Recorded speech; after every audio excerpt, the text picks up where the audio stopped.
کربلا کے مسافر کو تو دیکھو کربلا کو سجانے چلا ہے. کربلا کے مسافر کو تو دیکھو کربلا کو سجانے چلا ہے. مال و اولاد راہ خدا میں لٹانے چلا ہے. کربلا کے مسافر کو تو دیکھو کربلا کو سجانے چلا ہے. مال و اولاد راہ خدا میں لٹانے چلا ہے. جو مدینے کی گلیوں میں گھوما جس گلے کو نبی نے چوما, نبی کا پیارا اس گلے کو کربلا میں کٹانے چلا ہے. کملی والا تھا جس کی سواری فاطمہ کا تھا وہ نرالا کاری. کربلا میں دیکھو حیدر کا پیارا قرآن سنانے چلا ہے. نانے کے دین پر ہر چیز مار دی, کچھ بھی نہ بچایا اپنے پاس حسین نے. خود کو تو ایک گھونٹ پانی نہ مل سکا مگر کربلا کو خون پلایا حسین نے. کیا بات ہے فاطمہ تیرے نور عین کی, ملتی نہیں کہیں بھی مثال تیرے حسین کی. دنیا کو ملتی نہیں راہ چین کی, آج بھی دنیا کو ضرورت ہے حسین کی. انتہائی واجب الاحترام قابل صد احترام پنڈال میں موجود اصحاب رسول و اہل بیت رسول کے دیوانوں پروانوں, وقت انتہائی مختصر ہے. میں بڑی تیزی کے ساتھ اپنے عنوان کو لے کر آگے چلوں گا. ذکر حسین کرتے ہوئے آپ سے اجازت چاہوں گا کیونکہ وقت بہت مختصر ہے. محترم دوستو, آج کا یہ جو عنوان ہے یہ عنوان ہے شہدائے کربلا کانفرنس. محترم دوستو, شہادت ایک عظمت ہے, شہادت ایک نعمت ہے, شہادت انعام خدا بنتی ہے.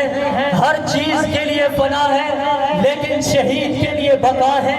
یہ میں نہیں کہہ رہا بلکہ یہ قرآن کہہ رہا ہے کہ کل من علیہا فان, ہر چیز کے لیے فنا ہے. چاند سورج کے لیے فنا, زمین و آسمان کے لیے فنا, دن رات کے لیے فنا ہے.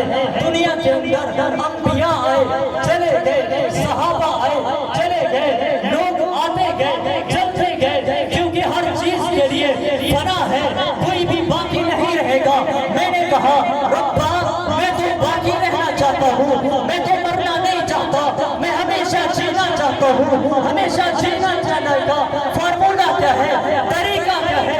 رب نے کہا تو ہمیشہ رہنا چاہتا ہے, ہمیشہ زندہ رہنا چاہتا ہے, تو پھر تو حسین کی طرح ڈٹ جا, ہمیشہ زندہ رہے گا.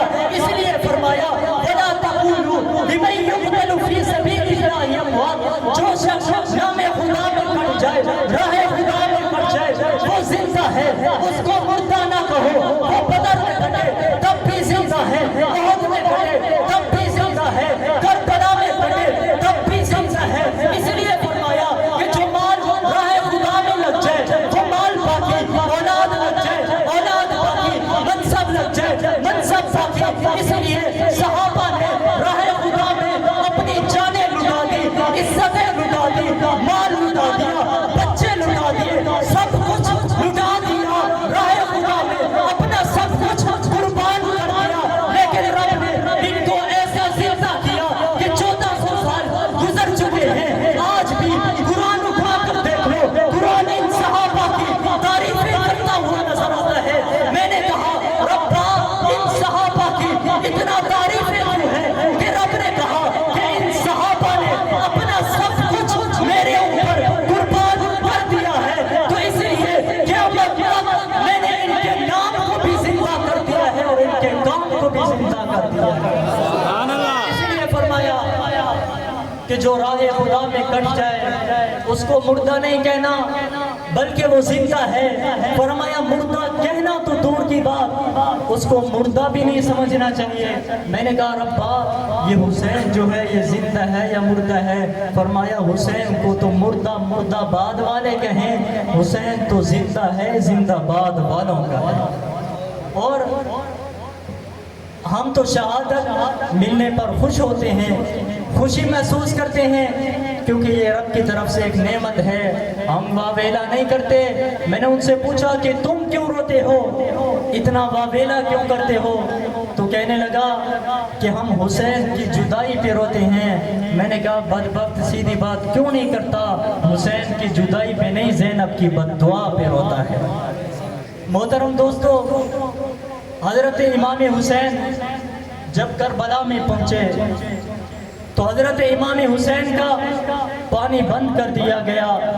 تو حضرت امام حسین کو جب پتہ چلا کہ انہوں نے بلایا ہے، بلا کر ہمارے ساتھ بے وفائی کی ہے، تو حضرت امام حسین نے اپنے ساتھیوں کو بلایا، ان کو بلا کر کہا کہ دیکھو انہوں نے ہمیں بلایا ہے لیکن انہوں نے ہمارے ساتھ بے وفائی کی ہے، انہوں نے ہمارے ساتھ دھوکہ کیا ہے، اور میں تمہیں کہتا ہوں کہ اگر تم میں سے کوئی واپس جانا چاہتا ہے تو واپس چلا جائے، کیونکہ مجھے پتہ ہے انہوں نے مجھے شہید کر دینا ہے، یہ لوگ میری جان کے دشمن بن چکے ہیں، اس لیے میں نہیں چاہتا کہ میرے پیچھے تمہارے بچے یتیم ہو جائیں، میں نہیں چاہتا کہ میرے پیچھے تمہاری بیویاں بیوہ ہو جائیں۔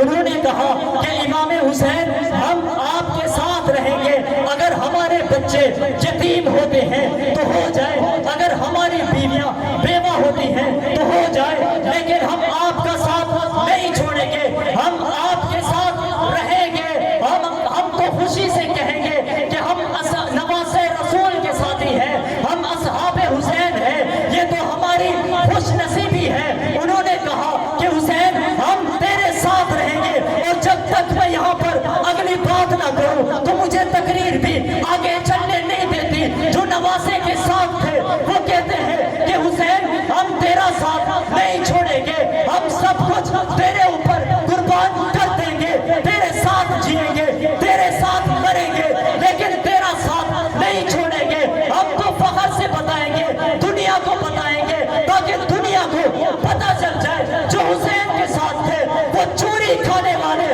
نہیں تھے، وہ تو جان دینے والے تھے۔ ارے جنہوں نے حسین کا دیدار کیا ہے وہ تو ساتھ نہیں چھوڑتے، جان دینے کے لیے تیار ہیں، تو پھر جنہوں نے حسین کے نانا کا دیدار کیا تھا وہ کیسے چھوڑ سکتے ہیں؟ ارے تو پھر مان لے کہ حسین کے چہرے میں مصطفیٰ کی جھلک آئے تو وہ جان دے دیتے ہیں، لیکن ساتھ نہیں چھوڑتے۔ جنہوں نے ڈائریکٹ دیکھا ہی مصطفیٰ کو ہوگا وہ کیسے چھوڑ سکتے ہیں؟ محترم دوستو، وقت مختصر ہے، میں کوشش کر رہا ہوں کہ اپنی گفتگو کو مختصر کروں تاکہ آپ کا ٹائم زیادہ نہ لوں۔ تو حضرت امام حسین کربلا میں تھے، جنگ کی شروع ہوئی، سب شہید ہو گئے، اب خاندان رسول بچا ہوا ہے، تو اب سوچ رہے ہیں کہ میدان کے اندر پہنچ جائے۔ حضرت عباس کہنے لگے کہ حسین مجھے اجازت دو، میں میدان کے اندر جاتا ہوں۔ حسین کا بیٹا علی اکبر کہنے لگا کہ ابو مجھے اجازت دو، میں میدان کے اندر جاتا ہوں۔ ادھر سے آواز آئی کہ نہیں نہیں، کوئی نہ اجازت لے، پہلے میں جاؤں گا کیونکہ میرا نام ابو بکر ہے، ابو بکر ہمیشہ پہل ہی کرتا ہے۔ اور آپ سوچ رہے ہوں گے کہ ابو بکر یہاں کیسے آ گیا؟ ایک آدمی کہنے لگا کہ تم کہتے ہو کہ کربلا میں ابو بکر تھا، عمر تھا، عثمان تھا، ایک طرف کہتے ہو کہ وہ تو نبی کے صحابی ہیں، ادھر کیسے آ گئے؟ میں نے کہا یہ سوال مجھ سے نہ کر، پیر علی سے سوال کر۔ جب حضرت ابو بکر کا انتقال ہوا تو حضرت علی نے فرمایا کہ علی ابو بکر اللہ بیٹا دے گا۔ پیر علی کا عقیدہ کیا ہے کہ اللہ بیٹا دے گا، اس کا نام ابو بکر رکھوں گا، دیکھوں گا اس کو یاد تجھے کیا کروں گا۔ تو حضرت علی نے اپنے بیٹوں کے نام ان صحابہ کے نام کے ساتھ رکھے تھے جو لوگ کہتے ہیں کہ ان کی آپس کے اندر دشمنی تھی۔ میں نے کہا ارے تو پاگل ہے، اپنی اولاد کا نام بھلا کوئی دشمن کے نام کے ساتھ بھی رکھتا ہے؟ ارے اپنی اولاد کا نام تو محبت کی بنا پر رکھے جاتے ہیں، تو مان لے کہ علی کو بھی ابو بکر و عمر عثمان سے پیار تھا، تو اس وجہ سے اپنے بچوں کا نام ابو بکر و عمر عثمان رکھ دیا تھا۔ آج کربلا کا تذکرہ کرتے ہوئے 3-4 شہیدوں کا تو نام لے لیتے ہیں، لیکن باقیوں کا نام کیوں نہیں لیتے؟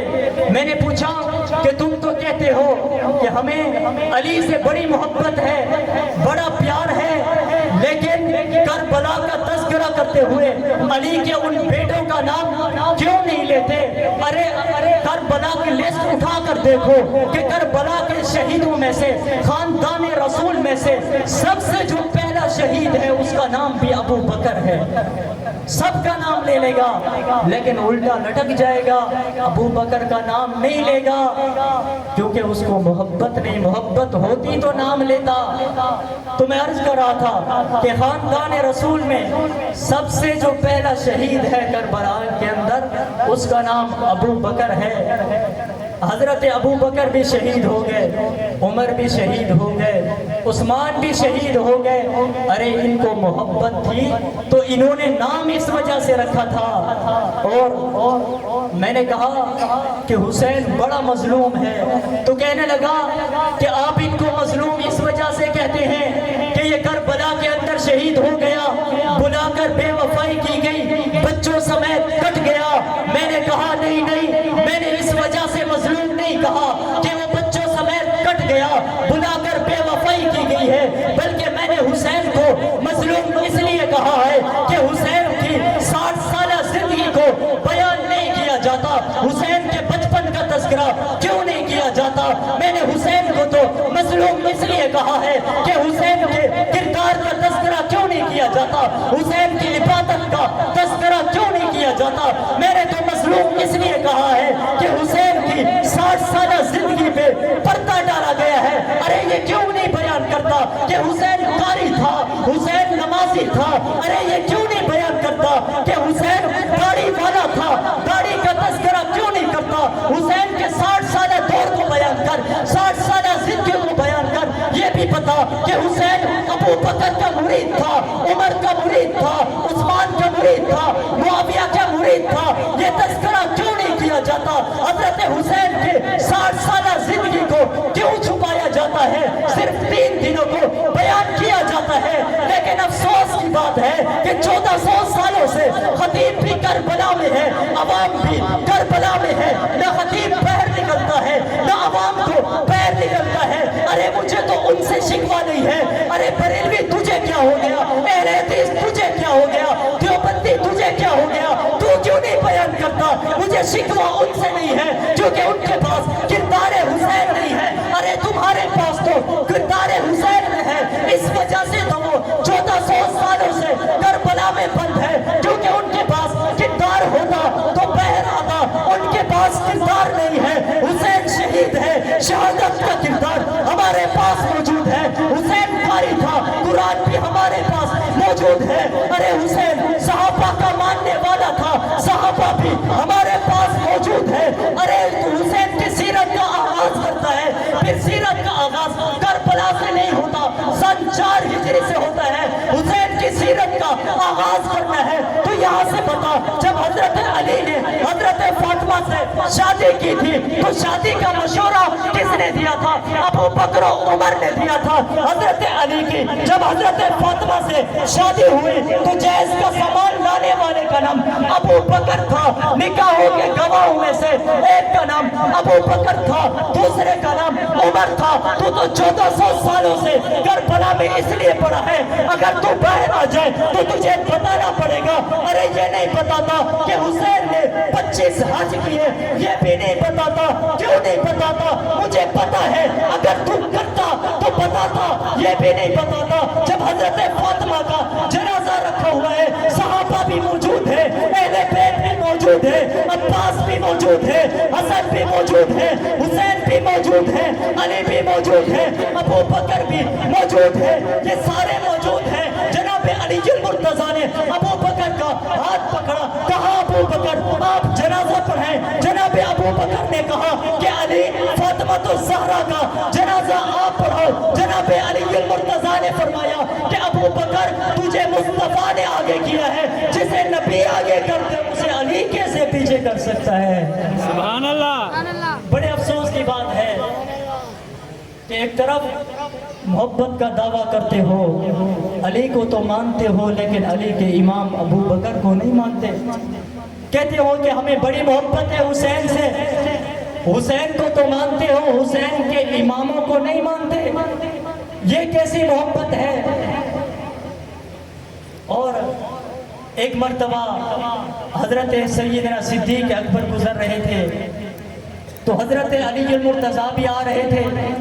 جناب صدیق اکبر نے دیکھا کہ ادھر سے علی آ رہا ہے تو حضرت صدیق اکبر نے جب دیکھا تو دیکھ کر مسکرانے لگے.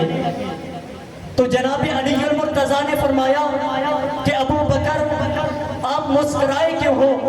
مسکرانے کی کوئی وجہ تو بتاؤ. تو جناب صدیق اکبر نے فرمایا کہ ابو بکر میں اس وجہ سے مسکرایا ہوں، میں نے آقا سے سنا تھا، میرے آقا نے فرمایا تھا کہ کل جنت کے اندر جتنے لوگ جائیں گے علی جنتوں کو ٹکٹ تو دے گا، اس وجہ سے میں مسکرایا ہوں. جناب علی المرتضیٰ نے فرمایا کہ ابو بکر لگتا ہے آپ نے پوری بات نہیں سنی تھی. تو جناب صدیق اکبر نے کہا کہ ابو بکر بتا تو صحیح وہ پوری بات. جناب صدیق اکبر نے کہا کہ علی بتا تو صحیح وہ پوری بات کیا تھی. تو جناب علی المرتضیٰ نے فرمایا کہ ابو بکر آقا نے پوری بات یہ فرمائی تھی کہ علی کل جنت کے اندر جتنے لوگ جائیں گے جنتیوں کو ٹکٹ تو دینا، لیکن خیال کرنا یہ ٹکٹ ہر کسی کو نہ دینا، ٹکٹ اس کو نہ دینا جو صدیق کے ساتھ پیار نہ کرتا ہو. علی ٹکٹ اس کو دینا جو صدیق کے ساتھ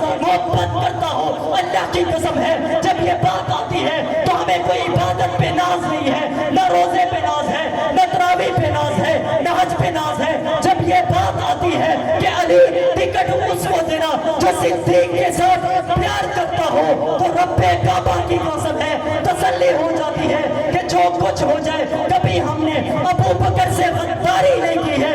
اس لیے میں کہتا ہوں کہ تمہاری وہاں پر علی کے ہاتھوں سے بھی رسوائی ہوگی. وہاں پر علی یہ نہیں دیکھے گا کہ یہ میرے ساتھ کتنا محبت کرتا ہے، اس کو میرے ساتھ کتنا عشق ہے، یہ میرے کتنا نعرے لگاتا تھا، میری اولاد میں کتنا نعرے لگاتا تھا. نہیں بلکہ علی وہاں پر حضور کا فرمان پھینکے گا جو حضور نے فرمایا تھا کہ علی ٹکٹ اس کو دینا جو صدیق کے ساتھ پیار کرتا ہو. وہاں پر ٹکٹ اس کو ملے گی جس کے دل میں صدیق کا پیار ہوگا. اس لیے میں کہتا ہوں کہ وہاں پر بھی تمہاری علی کے ہاتھوں سے رسوائی ہوگی. ارے اگر جنت کے اندر جانا چاہتے ہو تو ابو بکر کی محبت کو دل میں لانا ہوگا. جنت کے اندر جانا چاہتے ہو تو ابو بکر کی نوکری کرنی پڑے گی، ابو بکر کی غلامی کرنی پڑے گی، وگرنہ اس کے بغیر تم جنت کے اندر نہیں جا سکتے. اس لیے ہم کسی کا انکار نہیں کرتے، ہم ابو بکر کو بھی مانتے ہیں، ہم علی کو بھی مانتے ہیں. ابو بکر بھی ہمارا ہے، علی بھی ہمارا ہے. میرے آقا کی ایک نگاہ اٹھے تو ابو بکر پر پڑے. ابو بکر بھی اہل سنت کا امام ہے. میرے آقا کی نگاہ علی پر پڑ جائے تو علی بھی اہل سنت کی آنکھوں کی ٹھنڈک ہے. اس لیے میں کہتا ہوں کہ پوری توجہ میری طرف، ضدی نہ بنا کرے، ضدی ہونے کی کوئی ضرورت نہیں ہے. ارے میرے آقا کی نگاہ ابو بکر پڑ جائے تو ابو بکر بھی اہل سنت کی آنکھوں کی ٹھنڈک ہے. نہ ہمارا گزارا صدیق کے بغیر ہے، نہ ہمارا گزارا علی کے بغیر ہے. صدیق بھی میرا ایمان ہے، علی بھی میرا ایمان ہے. صدیق بھی میری آنکھوں کی ٹھنڈک ہے، علی بھی میری آنکھوں کی ٹھنڈک ہے. صدیق بھی ہماری نگاہوں کا سرما ہے، علی بھی ہماری نگاہوں کا سرما ہے. ارے میری ایک نگاہ کھلے تو نبی کا صدیق دیکھے، میری دوسری نگاہ کھلے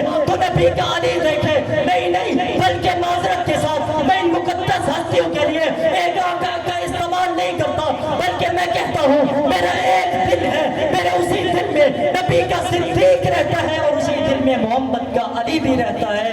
سنو صدیق کا خادم مجھے ہر آن رہنا ہے، اسی برکت سے سینے میں میرے ایمان رہنا ہے. مجھے اجداد کے نقش و قدم کول پیارے ہیں، مجھے بھی حرمت صدیق پہ قربان رہنا ہے. کیا محبوب سے ابو بکر نے اظہار چاہت کا، خبر بھی تھی کہ سب پہ ظلم کا طوفان رہنا ہے. محمد سے تیری یاری پڑی ہے کفر کو بھاری، خدا راضی مگر خفا تجھ سے شیطان رہنا ہے. سنبھال کر رکھو یہ جو فرقے تمہارے ہیں، عمر بھی ہمارے ہیں، حسین بھی ہمارے ہیں. وآخر دعوانا الحمدللہ رب العالمین.